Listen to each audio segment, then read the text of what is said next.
uo kanyo mopogore nyakora Mgajuang County machielen kaka mega bende wamedo luoni achiel kachiel wabwanyisi ni mago gin mage matucho jopiny wachango kata jotelo wuon gi wachango kutenre kod wechegi.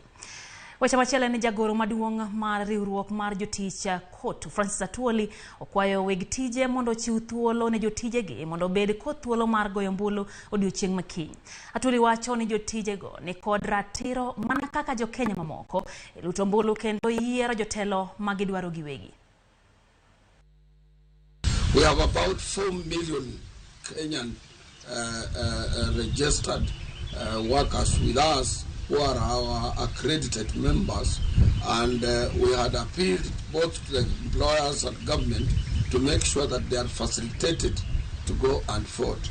And I'm still appealing to all employers in the Republic of Kenya and with the support of government, of course, to make sure that they release their workers to go and vote. And I want to appeal also to workers as brothers and sisters that tomorrow's election is about deciding our future as workers of this country.